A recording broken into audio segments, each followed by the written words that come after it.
नमस्कार विद्यार्थी मित्रांनो, लक्ष सरकारी नोकरी या एज्युकेशनल चॅनलवर आपले पुन्हा एकदा स्वागत.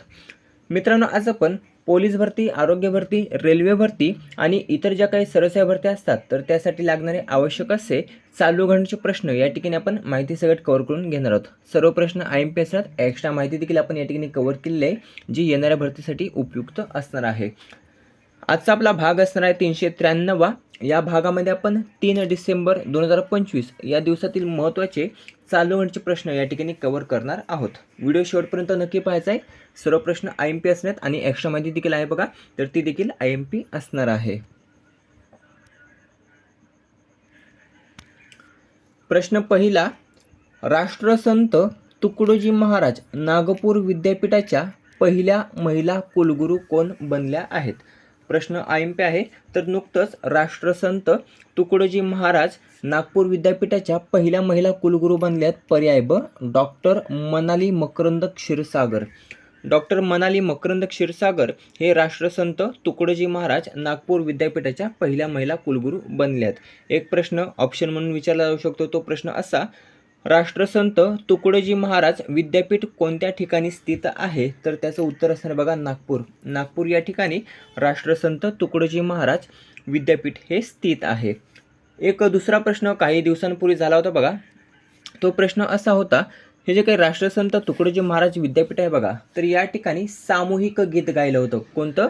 तर या भारतात बंधुभाव नित्य वसुदे हे जे काही सामूहिक गीत गायन झालं होतं बघा, तर त्यावेळी गिनीज बुक ऑफ वर्ल्डमध्ये नोंद झाली होती. त्यावेळची लक्षात असू द्या, गिनीज बुक ऑफ वर्ल्डमध्ये नोंद झाली होती सामूहिक गीताची. गीताचं नाव आहे या भारतात बंधुभाव नित्य वसुदे. हे गीत आहे राष्ट्रसंत तुकडोजी महाराजांचं, जे गीत त्या ठिकाणी गायलं होतं आणि त्याची गिनीज बुक ऑफ वर्ल्डमध्ये नोंद झाली होती. या डॉक्टर मनाली मकरंद क्षीरसागर आहेत बघा, तर त्या सध्या यशवंतराव चव्हाण अभियांत्रिकी महाविद्यालयामध्ये संचालिका तसेच सल्लागार म्हणून कार्यरत आहेत. जर आपण राष्ट्रसंत तुकडोजी महाराज विद्यापीठाबद्दल थोडीशी माहिती पाहिली, तर महाराष्ट्रातील दुसरे सर्वात जुने विद्यापीठ जर ते असेल तर ते आहे राष्ट्रसंत तुकडोजी महाराज नागपूर विद्यापीठ, ज्याची स्थापना झाली होती 1923 या साली. किंवा 1923 साली. जुनं नाव काय होतं? तर नागपूर विद्यापीठ असं त्याचं जुनं नाव होतं. 2005 साली त्याचं नाव बदलून राष्ट्रसंत तुकडोजी महाराज विद्यापीठ असं करण्यात आलं होतं. लक्षात असू द्या, 2005 साली त्याचं नामकरण झालेलं आहे राष्ट्रसंत तुकडोजी महाराज विद्यापीठ. संस्थापक कोण होते? तर सर बिपिन कृष्ण बोस. बिपिन कृष्ण बोस हे नागपूर विद्यापीठाचे संस्थापक आहेत.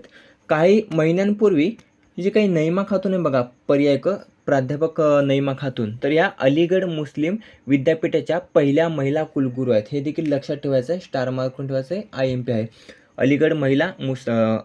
अलीगढ मुस्लिम विद्यापीठाच्या पहिल्या महिला कुलगुरू कोण आहेत? तर नईमा खातून. आणि नुकतंच आता नागपूर विद्यापीठाच्या पहिल्या महिला कुलगुरू बनल्यात डॉक्टर मनाली मकरंद क्षीरसागर. दुसरा प्रश्नही तेवढाच IMP असणार आहे. प्रश्न आहे, डिजिटल अरेस्ट घोटाळ्यांच्या प्रकरणांची चौकशी आता कोणत्या विभागाकडे सोपवण्यात आलेली आहे? तर नुकतंच सर्वोच्च न्यायालयाने एक निर्णय दिलेला आहे आणि त्या निर्णयानुसार डिजिटल अरेस्ट घोटाळ्यांच्या प्रकरणाची चौकशी आता पर्याय अ, केंद्रीय अन्वेषण विभाग म्हणजेच CBI ज्याला आपण म्हणतो बघा, तर या CBI कडे आता डिजिटल अरेस्ट घोटाळ्यांच्या प्रकरणाची चौकशी ही आता सोपवण्यात आलेली आहे. आता CBI वर सोपवण्यात आलेली आहे. तर CBIचे सध्याचे प्रमुख कोण आहे? तर प्रवीण सूद आहेत बघा. प्रवीण सूद, त्यांचा कार्यकाळ जो आहे बघा, तर तो संपला होता, परंतु 1 वर्षासाठी तो आता पुन्हा एकदा वाढवण्यात आलेला आहे. तर सध्या कोण आहेत प्रमुख CBIचे? तर प्रवीण सूद आहेत. स्थापना केव्हा झाली होती? 1963 साली CBIची स्थापना झाली होती आणि नवी दिल्ली या ठिकाणी CBIचं मुख्यालय आहे. हा जो काही निर्णय देण्यात आला तर तो सर्वोच्च न्यायालयाने दिलेला आहे. सर्वोच्च न्यायालयाच्या मुख्य न्यायमूर्ती सूर्यकांत शर्मा तसेच न्यायमूर्ती जॉयमूल्य बागची यांच्या खंडपीठाने या संदर्भात RBIला नोटीस देखील बजावलेली आहे. काही महत्त्वाचे पॉईंट्स लिहून घ्यायचे आहेत. डिजिटल अटक फसवणूक प्रकरणांवर देशभर एकच तपास मोहीम ही चालणार आहे. ज्येष्ठ नागरिक यामध्ये मुख्य लक्ष असणार आहेत. त्यानंतर CBI तपासामध्ये सहकार्यासाठी राज्ये तसेच केंद्रशासित प्रदेशांना समन्वय स्थापन करण्याचे निर्देश हे सर्वोच्च न्यायालयाकडून देण्यात आलेले आहेत. तिसरा प्रश्न आहे, येणाऱ्या भरतीमध्ये हमखास विचारला जाईल, डबल स्टार मार्क करून ठेवायचा आहे. येणाऱ्या भरतीमध्ये हमखास प्रश्न हा विचारला जाईल. केंद्र सरकारने नुकतंच पंतप्रधान कार्यालय PMOचे नाव बदलून काय ठेवण्यात आलेले आहे? तर केंद्र सरकारने नुकतंच पंतप्रधान कार्यालय म्हणजेच PMOचे नाव बदलून पर्याय सेवा तीर्थ असे ठेवलेले आहे. लक्षात असू द्या, सेवा तीर्थ आता पंतप्रधान कार्यालयाचं नवीन नाव असणार आहे. त्यानंतर केंद्रीय सचिवालयाचं नाव काय ठेवलेलं आहे? तर कर्तव्य भवन. केंद्रीय सचिवालयाचं नाव कर्तव्य भवन. त्यानंतर देशभरातील जे काही राजभवन आहेत बघा, तर त्या राजभवनाचं नाव आता लोकभवन असं करण्यात आलेलं आहे. तिन्ही महत्त्वाचे पॉईंट्स आहेत जे आपल्याला वहीमध्ये नोट डाऊन करायचे आहेत. येणाऱ्या भरतीमध्ये यावर एक प्रश्न हा विचारला जाईल. पुन्हा एकदा सांगतो, पंतप्रधान कार्यालयाचं नाव बदलून सेवा तीर्थ ठेवण्यात आलं. त्यानंतर केंद्रीय सचिवालयाचं नाव बदलून कर्तव्य भवन, देशभरातील राजभवनाचं नाव बदलून लोकभवन असं ठेवण्यात आलेलं आहे. तसेच पंतप्रधानांच्या निवासस्थानाचे नाव काय ठेवण्यात आलेले आहे? तर कल्याण मार्ग. हे देखील लक्षात ठेवायचं आहे. पंतप्रधानांच्या निवासस्थानाचे नाव कल्याण मार्ग असे ठेवण्यात आलेले आहे. जर मागच्या गोष्टी आपण पाहिल्या तर त्यामध्ये एक लक्षात ठेवायचं आहे, जे काही दिल्लीतील राजपथ आहे बघा, दिल्लीतील राजपथ, तर त्याचं नामकरण काय करण्यात आलं होतं? तर कर्तव्यपथ असं दिल्लीतील राजपथाचं नामकरण हे करण्यात आलं होतं. आणि दुसरं आहे बघा दरबार हॉल, ज्याचं नामकरण गणतंत्र मंडप, आणि अशोक हॉल ज्याचं नामकरण अशोक मंडप असं करण्यात आलं होतं. या सर्व ज्या काही गोष्टी आहेत बघा, तर त्या आपण टेलिग्रामवर अपलोड करणार आहोत. त्या ठिकाणी तुम्ही तो जास्ती जर माहिती हवी असेल तर ती आपण त्या ठिकाणी पाहूया. चौथा प्रश्न आहे, टॉप 100 शस्त्र निर्मिती कंपन्यांमध्ये भारतातील कोणत्या कंपनीचा हा समावेश झालेला आहे? तर टॉप 100 शस्त्र निर्मिती कंपन्यांमध्ये भारतातील 3 कंपन्यांचा समावेश झालेला आहे. त्या 3 कंपन्या खालीलपैकी Hindustan Aeronautics limited, Bharat electronics limited आणि माझगाव डॉकयार्ड लिमिटेड. तर या 3 ज्या काही भारतातील कंपन्या आहेत बघा, ज्या शस्त्र निर्मिती करतात, तर या 3 कंपन्यांचा समावेश आता टॉप 100 शस्त्र निर्मिती कंपन्यांमध्ये झालेला आहे.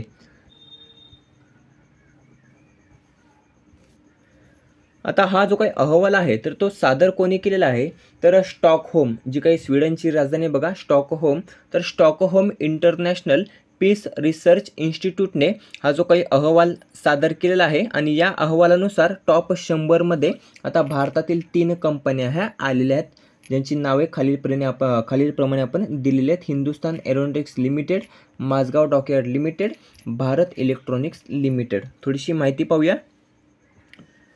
भारतातील टॉप जर आपण कंपनी पाहिली तर ती येते बघा हिंदुस्तान एरोनॉटिक्स लिमिटेड, जी 100 शस्त्र निर्मिती कंपन्यांमध्ये 44व्या क्रमांकावर आहे. कितव्या? 44व्या क्रमांकावर. जी बघा तेजस फायटर जेटचं उत्पादन करते. महत्त्वाचे पॉईंट्स आहेत बघा, लिहून ठेवायचे आहेत. तेजस फायटर जेटचे उत्पादन करते हिंदुस्तान एरोनॉटिक्स लिमिटेड, जी 44व्या स्थानावर आहे.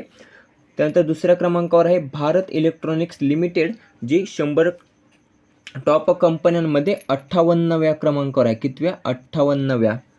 जी रडार व इलेक्ट्रॉनिक वॉरफेअर सिस्टीमची निर्मिती करत असते. आणि तिसरी कंपनी आहे माझगाव डॉकयार्ड लिमिटेड, जी 100 टॉपमध्ये 91व्या क्रमांकावर आहे. कितव्या? 91व्या क्रमांकावर, जी युद्धनौका तसेच पाणबुडीची निर्मिती करत असते. हे जे काही आहे बघा, तर ते मेक इन इंडिया आणि आत्मनिर्भर भारत या अभियानांतर्गत बघा देशाची एक मोठी झेप ही आपण मानू शकतो. या अहवालामध्ये पहिल्या 5 जर आपण कंपन्या पाहिल्या तर पहिल्या 5 मध्ये अमेरिकेतील 4 कंपन्या आहेत. किती? अमेरिकेतील 4 कंपन्या आहेत आणि एक आहे ती ब्रिटनची. या अमेरिकेतील 4 कंपन्या आणि ब्रिटनची एक कंपनी आहे बघा, तर ती आपण या ठिकाणी पाहूया. लॉकहीड मार्टिन, त्यानंतर RTX, Northrop Grumman, general dynamics ह्या ज्या काही 4 कंपन्या बघा, तर त्या अमेरिकेच्या आहेत, ज्या टॉप 5 मध्ये येतात. आणि चौथ्या क्रमांकावर आहे, टॉप 5 मधील चौथ्या क्रमांकावर आहे ब्रिटनची BAE सिस्टीम्स, जी चौथ्या क्रमांकावर आहे. पुढचा 5वा प्रश्न आहे, 17 वर्षाखालील फिफा विश्वकप 2025चा विजेता हा कोण ठरलेला आहे? तर 17 वर्षाखालील फिफा विश्वकप 2025चा विजेता हा पर्याय ड पोर्तुगाल ठरलेला आहे. पोर्तुगाल. पराभव कोणाचा केलेला आहे? तर ऑस्ट्रियाचा. ऑस्ट्रियाचा पराभव करत पोर्तुगाल हा 17 वर्षाखालील फिफा विश्वकप 2025चा विजेता ठरलेला आहे. आता या 17 वर्षाखालील फिफा विश्वकपचं जे काही आयोजन आहे, तर ते कोणत्या ठिकाणी करण्यात आलं होतं? तर कतार या ठिकाणी करण्यात आलं होतं. कुठे? कतार या ठिकाणी करण्यात आलं होतं. आवृत्ती किती होती? 20वी आवृत्ती होती. यामध्ये सर्वोत्तम खेळाडूचा पुरस्कार कोणास प्राप्त झाला? तर मॅरियस माइड. आणि सर्वोत्कृष्ट गोलकीपर कोण ठरला? रोमारियो कुन्हा. 6वा प्रश्न आहे, स्वदेशी बनावटीची INS तारागिरी ही युद्धनौका कोणी विकसित केलेली आहे? तर स्वदेशी बनावटीची INS तारागिरी ही जी काही युद्धनौका आहे, तर ती पर्याय ब माझगाव डॉक शिप बिल्डर्स लिमिटेडने विकसित केलेली आहे. जे काही INS तारागिरी आहे, तर ती नुकतंच भारतीय नौदलाला सुपूर्द करण्यात आलेली आहे. आता सुपूर्द केव्हा केली? तर 28 नोव्हेंबर 2025 रोजी भारतीय नौदलाला ही स्वदेशी बनावटीची INS तारागिरी ही युद्धनौका आहे, तर ती सुपूर्द केलेली आहे. आता नौदलाला सुपूर्द केलेली आहे, तर सध्याचे नौदल प्रमुख कोण आहेत? तर कमेंट करून सांगायचं आहे. या INS तारागिरीचा जर आपण प्रकार पाहिला, तर निलगिरी क्लास प्रकार आहे. निलगिरी क्लास प्रकल्प तर प्रोजेक्ट 17A किंवा अल्फा, प्रोजेक्ट 17 अल्फा अंतर्गत आहे. आणि डिझाईन कोणी केलेली आहे? तर warship design bureau, warship design bureau यांनी याची डिझाईन ही केलेली आहे. आता हे सुपूर्द कोणत्या ठिकाणी करण्यात आलं? तर माझगाव डॉक मुंबई. लक्षात असू द्या, माझगाव डॉक मुंबई. 7वा प्रश्न आहे, देशातील कार्यालय व त्यांची बदलण्यात आलेली नावे यांबाबतचा योग्य पर्याय आपल्याला निवडायचा आहे. तर योग्य पर्याय बघा, पर्याय ड, पर्याय अ आणि ब दोन्ही. राजभवनाचं नामकरण लोकभवन करण्यात आलं आणि केंद्रीय सचिवालयाचं नामकरण हे कर्तव्य भवन करण्यात आलेलं आहे. मगाशी आपण पाहिलं पंतप्रधान कार्यालयाचं नामकरण काय करण्यात आलं होतं? तर बघा, सेवातीर्थ असं पंतप्रधानांच्या कार्यालयाचं नामकरण हे करण्यात आलेलं आहे. म्हणजेच पर्याय सी जे आहे बघा, तर ते चूक असून आपलं योग्य उत्तर असणारे पर्याय ड, पर्याय अ, ब दोन्ही. 8वा प्रश्न आहे, ODI क्रिकेट इतिहासामध्ये सर्वाधिक षटकार मारणारा फलंदाज हा नुकताच कोण बनला आहे? तर ODI क्रिकेट इतिहासामध्ये सर्वाधिक षटकार मारणारा फलंदाज हा पर्याय क रोहित शर्मा. रोहित शर्मा हा ठरलेला आहे. प्रश्न IMP आहे, हा देखील विचारला जाऊ शकतो. तर नुकतंच रोहित शर्माने ODI क्रिकेटमध्ये 352 षटकार मारलेले आहेत. किती? 352 षटकार. या अगोदर शाहिद आफ्रिदी याच्या नावावर हा रेकॉर्ड होता, ज्याने 351 षटकार मारले होते. परंतु आता शाहिद आफ्रिदीला मागे टाकत रोहित शर्मा हा ODI क्रिकेटमध्ये सर्वाधिक षटकार मारणारा पहिला फलंदाज ठरलेला आहे. पहिल्यावर आहे रोहित शर्मा 352 षटकार, दुसऱ्यावर आहे शाहिद आफ्रिदी 351 षटकार आणि तिसऱ्यावर आहे क्रिस गेल, ज्याने 331 षटकार मारलेले आहेत.